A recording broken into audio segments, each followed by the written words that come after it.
C'est Pierre-Antoine Deveau, je suis ivoirien, je suis un artiste, banquier et je fais la peinture à mi-temps. Je peins tout ce que la nature m'offre. Voilà. Cette fois-ci, je suis en train de faire des visages et je fais des toiles selon les thèmes. Voilà. Ça peut être les Maasai que j'ai vus au Kenya, ça peut être les moines que j'ai vus en Thaïlande ou bien en Chine. Tout là, selon mon inspiration du moment. Voilà. Je n'ai pas de style, je ne veux pas être emprisonné dans un style. Depuis le corps primaire, j'ai dessiné dans mon cahier et j'ai voulu aller en ce temps à l'INA. Mes parents n'ont pas voulu. Donc je fais un BTS comptabilité, je fais la fac de Sciences Éco. Et arrivé aux États-Unis, j'ai continué dans les finances. Voilà. Donc j'ai toujours voulu faire cela, mais étant africain, il faut écouter les parents. Mais je suis revenu à mes premiers amours, faire là, qui me passionne, qui me procure toute la joie. Depuis le primaire, je voulais dire que c'était les cahiers, les livres qu'on avait à l'école. Et je regardais les images, les photos. Et j'étais au lycée technique, donc j'ai pris quand même des cours de peinture avec Madame Gay. Et ses enfants étaient dans la natation, j'étais au lycée technique. Donc ça m'a vraiment émerveillé. Le courant Vovo m'a beaucoup inspiré parce que la récupération, on peut donner seconde vie à un matériel qu'on a jeté dans la rue, qu'on récupère, on nettoie et on fait quelque chose de beau avec.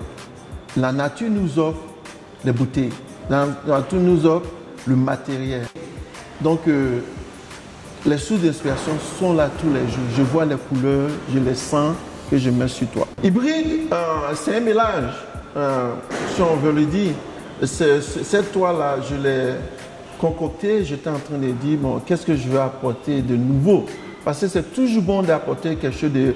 Le jour où je parle, qu'est-ce qu'un Pierre-Antoine doit apporter dans le monde artistique? Il faut chercher quelque chose de nouveau, il ne faut pas copier le travail des gens. Faut se démarquer. Donc, je dis, c'est OK. Soit je peins avec seulement les teintes. Je me suis dit, non, ça va être quand même trop, parce que c'est la première pièce que j'ai faite avec les teintes. Je vais ajouter un peu de tissu. Et quand je l'ai fait, j'ai dit, waouh, c'est beau. J'aime bien. Voilà. Et pour vous dire la vérité, les premières pièces que j'ai faites, je les ai vendues sur ma page Facebook. Une dizaine. Des artistes qui ont acheté mes pièces, ils n'ont jamais vu un truc comme ça. Donc, je viens en Côte d'Ivoire, je viens dans ma patrie apporter ce que je fais de l'autre côté. C'est toujours une joie de revenir au pays. Oh non, c'est toujours beau que ce soit ici aux États-Unis ou bien en Côte d'Ivoire aux États-Unis. C'est toujours bon de pouvoir apporter quelque chose de nouveau, soi-même, qu'on met sur toi, et la réaction du public. C'est ma satisfaction. Et les toiles, je les vends. Peut-être qu'on ne me connaît pas beaucoup en Côte d'Ivoire, mais je suis beaucoup connu en France, en Chine, en Thaïlande, aux États-Unis, en Éthiopie même, où j'enseigne là. Donc c'est toujours un plaisir d'expo. J'ai laissé à l'équipe de la galerie de me trouver un thème. Et comme s'ils savaient ce que je voulais dire, si près, si loin. Je suis de l'autre côté des rives de l'Atlantique, avec mes périples que j'ai pu effectuer dans ce monde. J'apporte quelque chose qui est africain, ivoirien, avec aussi une fleur ou bien un accent de l'autre côté. Je vis aux États-Unis. Donc, mes toiles que je vais apporter ici ne sont pas comme les artistes locaux. Il faut apporter toujours si près. Je viens au pays. Je vis de l'autre côté. De loin. Je suis de loin. Mais je suis si près de vous, de vos cœurs, de vous. C'est toujours un plaisir de revenir au pays. Ma source est ici. Quand je ne viens pas en Côte d'Ivoire 2 ans, j'ai comment ça s'appelle, la nostalgie. Ça me fait mal de ne pas être ici. Mais c'est toujours une joie. C'est une joie qui sera partagée demain avec les amoureux de l'art. Alors, pour cette exposition, pour ce vernissage de cette exposition, combien de pièces sont prévues et à quoi doivent s'attendre les amoureux de l'art qui nous rendront visite? Je dirais qu'on expose une trentaine de pièces cette fois-ci. Ceux qui ont acheté mes toiles avant, je vous jure que vous trouvez toujours quelque chose à mettre sur vos murs, que ce soit à la maison, dans vos bureaux, n'importe quelle pièce de votre maison, vous trouvez quelque chose. C'est du sublime. Il y a des pièces que je n'ai pas voulu envoyer parce que je veux les garder. C'est comme les enfants. Quand on crée, quand on a les enfants, on jalouse, on ne veut même pas les laisser partir. Voilà, comme un beau-père, je protège mes toiles. Elles sont excellentes, elles sont belles. Venez vous éclater, venez échanger avec moi, posez-moi des questions, je suis prêt à vous répondre. Je dirais aux parents, laissez vos enfants vous s'exprimer. Laissez vos enfants choisir le métier qui va leur donner la joie. Et je vais vous dire, quand j'ai eu la première exposition à Galerie Oukami, il y a eu les journaux de la place ont parlé de cette exposition, la télé, tout le monde. Et je suis allé chercher un journal, je demandé à ma mère, elle a lu, elle a commencé à pleurer. Je dis, mais pourquoi tu pleures? Elle dit qu'on t'a interdit de faire ce que tu aimes. Et quand je suis parti, j'ai fait une pièce que j'appelle Après les larmes, After Tears.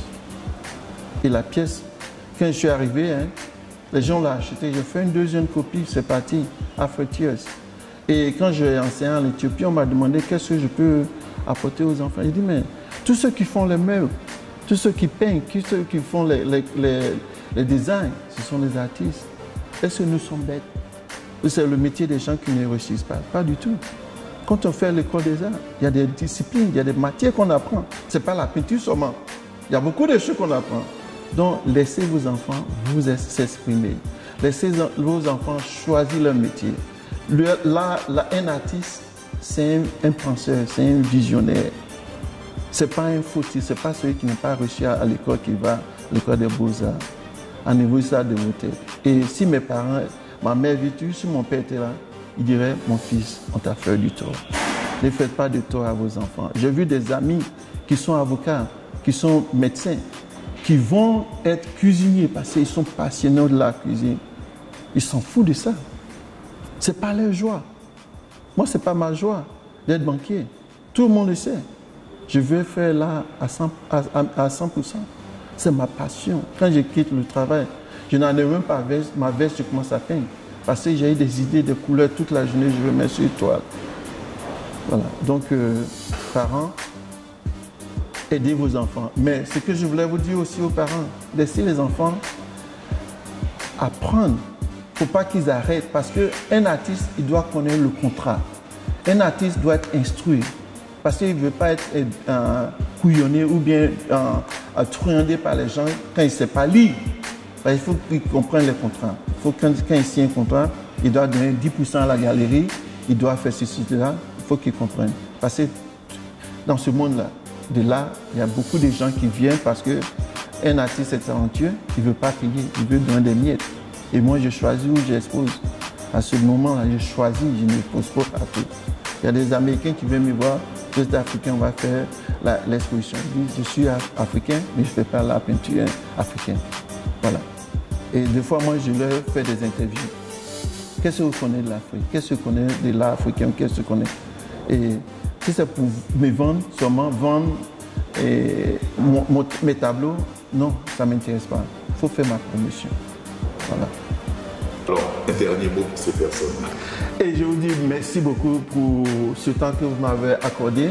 Et je vous donne rendez-vous demain. Nous allons nous éclater. Ce ne sera que du bonheur. Et vous allez voir une panoplie de tableaux qui vont répondre à vos goûts. N'achetez pas les tableaux pour me faire plaisir. Achetez les tableaux parce que vous les aimez, vous les accrochez sur vos murs. Mettez-les en valeur et soyez fiers parce que c'est votre feuille qui expose de l'autre côté. Merci beaucoup. On se voit demain. Au revoir. Je vous embrasse.